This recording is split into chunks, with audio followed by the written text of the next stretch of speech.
Nous allons parler de solutions alimentaires pour la dénutrition avec notre invitée Odile de Christine, qui est cofondatrice et dirigeante de la société Carambouche. Bonjour Odile. Bonjour Frédéric. Peut-être vous présenter si vous le souhaitez, et puis ensuite présenter Carambouche. Oui, alors je suis donc Odile de Christine. Je dirige la société Carambouche que j'ai cofondée il y a 2 ans maintenant avec deux autres femmes, Muriel Thomas, chercheure à l'INRAE, et Francisca Joly, qui est gastro-entérologue à l'hôpital Beaujon. Alors, qu'est-ce que nous faisons? Eh bien, nous proposons des solutions alimentaires innovantes. Et elles sont dédiées à la dénutrition quand la dénutrition est due en fait soit à l'âge, soit à la maladie. Alors, c'est quoi des solutions alimentaires? Eh bien, nous proposons des aliments sur mesure et un accompagnement sur mesure. Donc, nous souhaitons favoriser l'acceptabilité des aliments sur le long terme. Donc, par exemple, nous avons créé des bouchées qui sont toutes petites, hein, voilà, qui ressemblent un peu à ça. Elles sont fraîches, elles sont riches en protéines. Et donc, elles se consomment entre les repas. Et pourquoi des solutions innovantes? Eh bien, avec l'INRAE et Muriel Thomas, donc qui est chercheur à l'INRAE, nous avons mis au point un probiotique. Et ce probiotique est intéressant parce qu'il limite la fonte musculaire lorsqu'elle est due à la dénutrition. Donc, mettre des probiotiques dans les bouchées riches en protéines, ça permet d'apporter les protéines. Et ajouter le probiotique, ça permet de favoriser l'assimilation des protéines. Voilà, donc nous faisons des développements innovants grâce auxquels nous avons été lauréats du concours iLab. Donc c'est un concours national d'innovation de la BPI. La BPI, c'est la Banque publique d'investissement. Et donc nous avons une licence exclusive pour l'exploitation de ce probiotique. Et nous sommes donc les seuls à combiner autant d'innovations dans des aliments plaisir. Alors, si vous croyez qu'on est des cuisinières qui font des petites bouchées dans leur cuisine, pas du tout. Nous proposons des nouveaux produits innovants, techniques, pour de nouveaux usages. Donc la différenciation, c'est au niveau innovation, c'est notamment les probiotiques. La Oui. question, c'est, il y a des solutions qui existent déjà. Si moi je suis un directeur d'EHPAD, par exemple, j'écoute cette vidéo, il y a des solutions qui existent déjà. Pourquoi est-ce que je prendrais les vôtres? Déjà, à la place, est-ce que je prendrais les vôtres à la place de ce que j'utilise déjà ou en complément? Et pourquoi est-ce que je pourrais prendre les vôtres? Alors, nous nous intéressons à la nutrition, mais aussi au microbiote intestinal. Donc, nous proposons des bouchées riches en protéines, avec des nutriments, et des bouchées riches en probiotiques ou en prébiotiques, qui aident à l'assimilation des aliments. Donc, juste pour rappel, hein, le microbiote intestinal, c'est l'ensemble des bactéries et des microbes qu'on a dans l'intestin, et ça représente environ 100 000 milliards d'organismes. Et donc, la différence entre les pré et les probiotiques, c'est que les prébiotiques sont des nutriments qui vont nourrir les probiotiques. Et les probiotiques, ce sont par exemple des bactéries vivantes. Donc, consommer des prébiotiques, ça donne à manger aux bactéries, et consommer des probiotiques, c'est manger des organismes vivants. Donc, par exemple, quand vous mangez un yaourt, vous mangez des probiotiques, et quand vous mangez des aliments riches en fibres, eh bien là, vous mangez des prébiotiques. Voilà. Et notre enquête de terrain nous a montré qu'en fait, les stratégies probiotiques pour les personnes âgées sont très rares, hein. Et les stratégies de lutte contre la dénutrition reposent en général sur l'enrichissement de la nourriture et sur les CNO. Et les CNO, ce sont les compléments nutritionnels oraux. Et aujourd'hui, aucun CNO ne contient de probiotiques. Alors les CNO, ils sont efficaces, mais finalement, ils sont peu consommés sur le long terme parce que ben, les gens ne les aiment pas. Et les gens ont envie de variété, ils ont envie de changement, et on se lasse hein, au bout de quelques jours si on mange toujours la même chose. On arrête d'en manger. Donc nous proposons des goûts variés et des goûts originaux et qui viennent en complément de ce qui existe déjà, bien sûr. Ce n'est pas alors les bouchées riches en protéines ne remplacent pas les produits qui existent, c'est vraiment en complément. Par contre, il n'y a pas de produits riches en probiotiques aujourd'hui. Et Pourquoi est-ce qu'il faut s'adapter à l'alimentation, adapter l'alimentation avec l'âge et la maladie? Puis quel type de maladie, j'allais dire, pour compléter? alors, avec l'âge, on perd l'appétit souvent. Donc, on mange moins. Alors qu'en fait, nos besoins augmentent.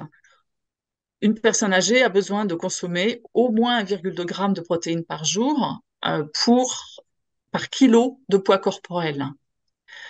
Et en fait, on mange beaucoup moins que ça. Donc, il y a un décalage, il y a un gap entre ce qu'on mange et nos besoins. Donc, il faut apporter des compléments pour essayer de combler ce gap. Les maladies qui peuvent être concernées par votre... Alors, les maladies, ce sont en général toute personne qui est restée 3 semaines à l'hôpital, euh, tout adulte hein, qui est resté 3 semaines à l'hôpital, commence à perdre du poids Ah, et entre en phase de dénutrition. non, d'accord, si en fait j'ai une maladie, je perds du poids et c'est à ce moment-là que vos produits peuvent Oui. avoir un bénéfice. Par exemple, si vous avez été hospitalisé parce que vous avez eu un accident et que vous avez eu de multiples fractures, vous avez arrêté de bouger pendant un certain temps, vous avez perdu vos muscles, une grande partie de vos muscles. Et donc, en sortant de l'hôpital, vous avez souvent une consultation où on vous conseille de prendre des compléments nutritionnels pour augmenter votre consommation de protéines. Le marché ciblé ou les marchés ciblés, on a deviné qu'il y a les EHPAD, je pense qu'il y a aussi peut-être les hôpitaux. Tout à fait. Donc, nous ciblons les établissements de soins de suite, les EHPAD, les hôpitaux. Mais comme nous faisons aussi la- des aliments sur mesure, nous travaillons par exemple avec un institut de recherche qui a un projet pour faire revenir certains patients à l'alimentation. Et donc, avec cet institut, nous avons développé des bouchées particulières avec des prébiotiques tout à fait intéressants pour leur projet. Vos premiers clients, si vous pouvez nous donner des exemples. C'est les Alors, EHPAD ou c'est les hôpitaux d'ailleurs?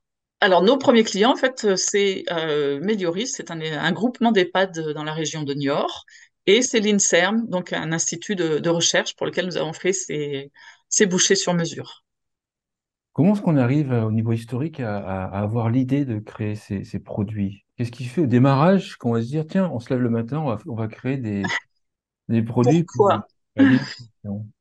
En fait, notre histoire, elle a commencé il y a très longtemps avec Muriel Thomas et Francisca Joly, donc chercheurs et cliniciennes, qui travaillent ensemble depuis une vingtaine d'années sur les liens entre l'alimentation, le microbiote et la santé.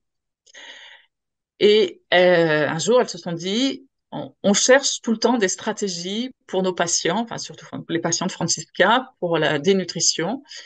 Et maintenant, on a des choses qui existent. Alors, mettons-les sur le terrain, sortons du laboratoire et mettons nos produits, transformons nos idées en aliments au bénéfice de nos patients. Et c'est là que moi j'ai rejoint l'histoire. Moi, j'aime bien écouter les bonnes idées, mais aider à les mettre en pratique. Les étapes parcourues. En fait, est-ce que vous pouvez expliquer le processus? Ça m'intéresse. Depuis la recherche, en fait, jusqu'à la Ouais. mise sur le marché. Alors, ben, on a commencé par faire une enquête de terrain et surtout par travailler avec un EHPAD qui est pionnier dans le manger-main. Ils font du manger-main depuis 2013. Voilà.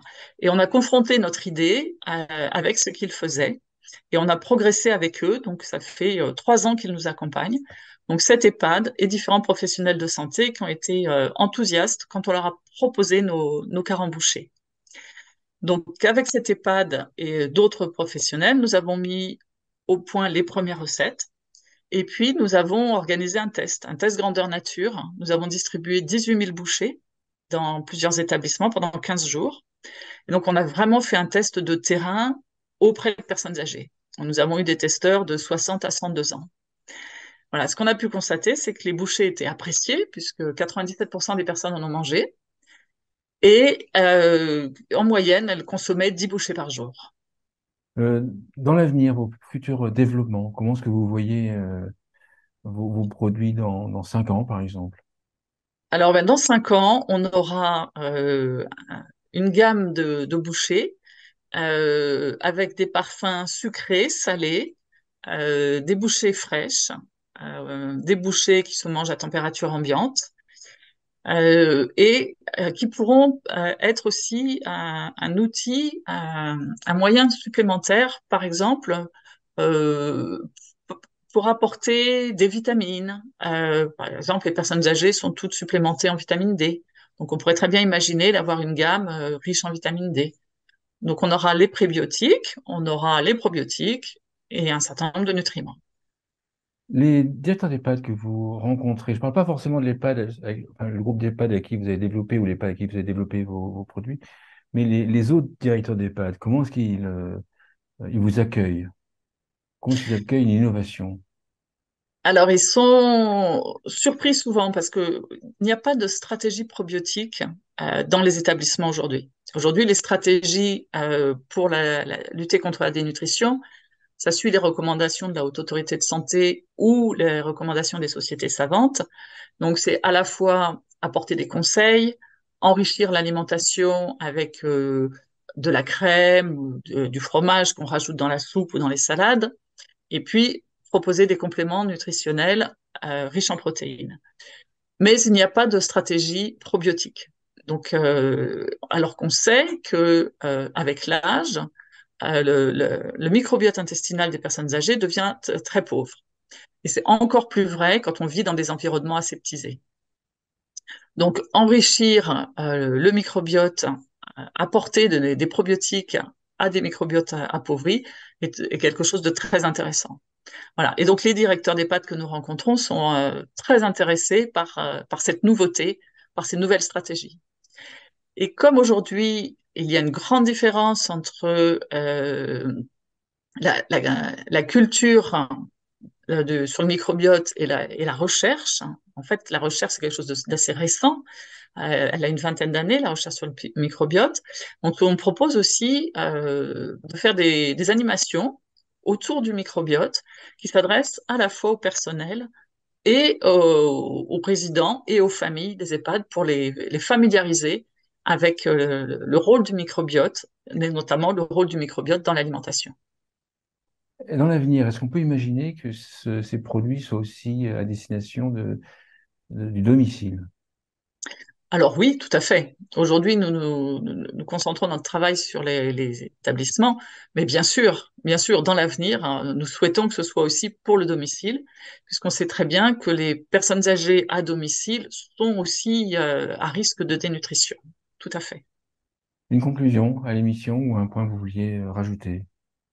Eh bien, écoutez, on espère avec nos carambouchés euh, riches en protéines, avec ces probiotiques et avec les animations que nous proposons, pouvoir apporter un réel bénéfice à des personnes dont on ne se soucie pas toujours. Voilà. Merci beaucoup. Je rappelle que vous êtes Odile Christin et vous êtes cofondatrice et dirigeante de la société Carambouche. Merci beaucoup. Merci Frédéric.